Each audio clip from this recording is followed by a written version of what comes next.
कभी कभी मैं अपनी अंतरात्मा का इस्तेमाल करके आपसे जुड़ता हूँ, पर मैं आपका जवाब नहीं सुन पाता और मैं अकेलापन महसूस करता हूँ।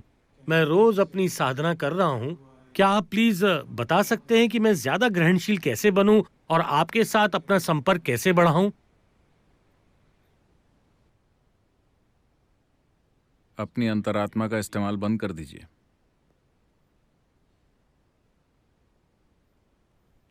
उसका इस्तेमाल मत कीजिए।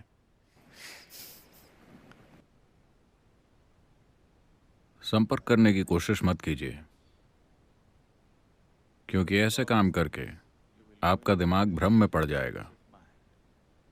फिर सदगुरु आपसे बात करना शुरू कर देंगे और फिर कई चीजें होंगी। और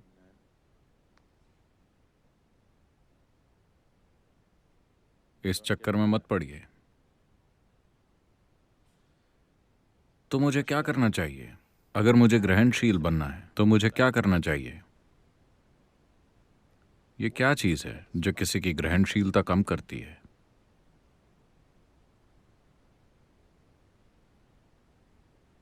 बस इतना है कि अगर आप किसी चीज पर बहुत सारी चीजों की परत चढ़ा लेते हैं तो वो कुछ महसूस नहीं कर सकती, है ना? अभी आप एक बहुत बड़ा ढेर हैं, बहुत ही बड़ा ढेर। बहुत सी चीजें इकट्ठा कर ली गई हैं जिन्हें आप मैं कहते हैं। शुरुआत आपके भौतिक शरीर से हुई।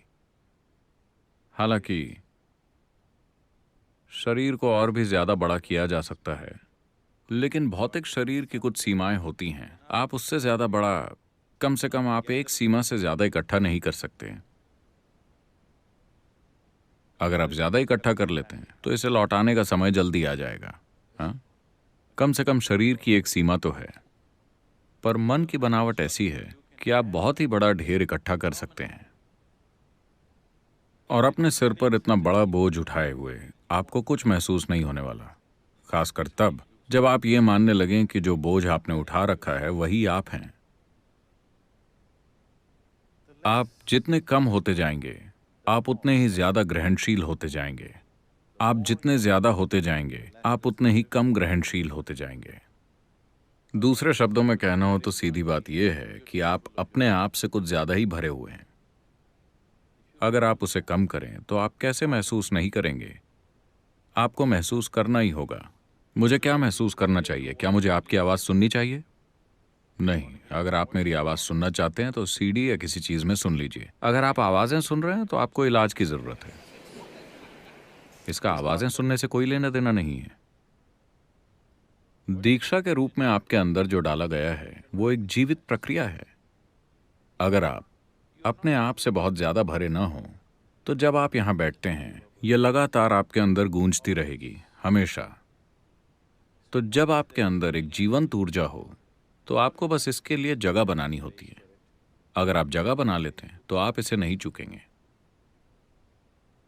अगर आपको सूरज की रोशनी अंदर चाहिए तो किसी बड़ी लड़ाई की जरूरत नहीं है, बस खिड़की खोलनी होगी, है ना? तो बस खुद पर गौर कीजिए और देखिए।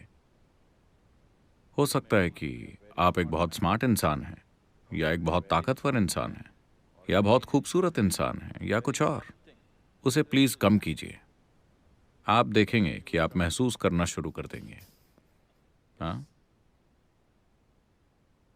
या आप एक बहुत अच्छे इंसान हैं, प्लीज उसे कम कीजिए। अच्छे लोग कुछ महसूस नहीं कर पाते, वो बकरियों की तरह बन जाते हैं, क्योंकि वो सोचते रहते हैं कि मैं अच्छा हूं, मैं अच्छा हूं। कैसे? वो ठीक नहीं है, वो ठीक नहीं है, वो ठीक नहीं है, वो ठीक नहीं है। इन सभी लोगों की तुलना में मैं एक बहुत ही अच्छा इंसान हूं। आप अपने आप से बहुत ज्यादा भरे हुए हैं। Think they are good, they're too full of themselves, isn't it so? वो अच्छे हैं, अपने आप से कुछ ज्यादा ही भरे हुए हैं। उसे कम कीजिए। बस ब्रह्मांड में अपनी जगह को समझिए। आप धूल के एक कण की तरह हैं। कल सुबह अगर आप उड़ गए, मेरा मतलब बम से नहीं है, माफ कीजिए। I'm sorry मान लीजिए कल सुबह आप गायब हो गए। इस दुनिया में सब कुछ ठीक ही in रहेगा। this world. क्या Do आपको you know? पता है, क्या मैं हीरो की बात कर सकता हूँ? हीरा, क्या आप जानते हैं कि अल्ट्रावायलेट लाइट हीरे को गैस में बदल सकती है? क्या आपको पता है? हीरे हमेशा के लिए होते हैं, आपने सुना होगा। हीरे हमेशा के लिए नहीं होते, बस उन पर रोशनी पड़ी और वो भाप की तरह गायब हो सकते हैं। छू कर देखिए, क्या वो अभी भी हैं या गायब हो गए? बस एक खास इंटेंसिटी से अल्ट्रावायलेट रेस पड़ने पर हीरा हवा बन जाता है। तो ये भी ऐसा ही है, ये कोई बड़ी बात नहीं है। आप बस हवा में गायब हो सकते हैं सही स्तर की जागरूकता से। ऐसा करने के लिए कोई बड़ी जंग नहीं लड़नी पड़ती, कोई बड़ी जंग नहीं लड़नी है। बड़ी जंग हो रही है क्योंकि आप एक लोहे का डंडा लेकर लड़ रहे हैं। अगर हथौड़ा लेकर आप हीरे को तोड़ने की कोशिश करेंगे तो बहुत मेहनत लगेगी। बस अल्ट्रावायलेट रेज उसे उड़ा सकती हैं, वो बस हवा में गायब हो जाएगा। हीरा तो ये बहुत आसान है, बस आप अपने अंदर जागरूकता ले आइए। आप एक काम कीजिए, जब आप सुबह उठते हैं तो आप सबसे पहले क्या करते हैं? फोन फोन देखते हैं। क्या करते हैं आप?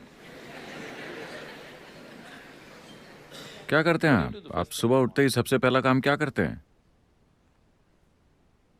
फोन। No message.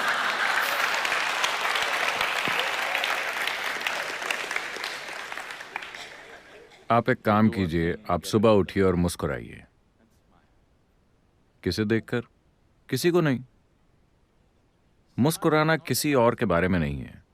मुस्कान तब आती है जब इसे कुछ खास महसूस होता है ना? हाँ या नहीं? हाँ, अगर आपको पीआर की ट्रेनिंग मिली है तो आप ये सीख लेते हैं। वरना मुस्कान तब आती है जब आपके अंदर कुछ हो रहा हो, इसलिए नहीं कि कोई आपके सामने आ गया, है ना? तो सुबह उठते ही सबसे पहले मुस्कुराएं।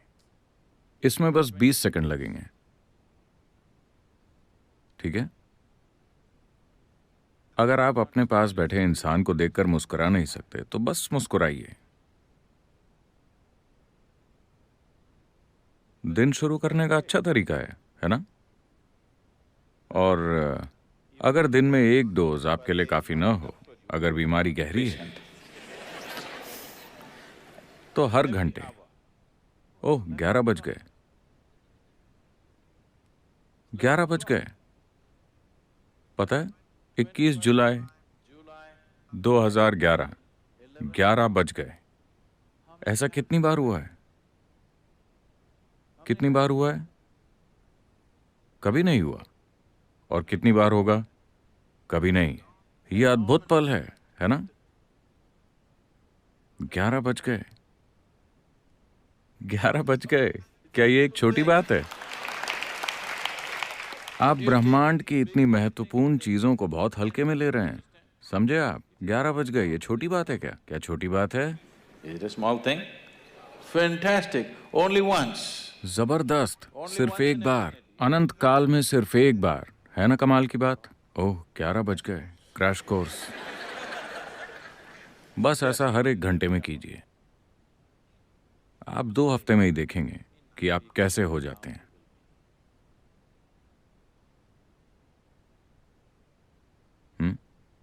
20 सेकंड्स का क्रैश कोर्स आप खुद को दे सकते हैं, हाँ या ना? बस इतना कीजिए, आप ग्रहण करने लगेंगे।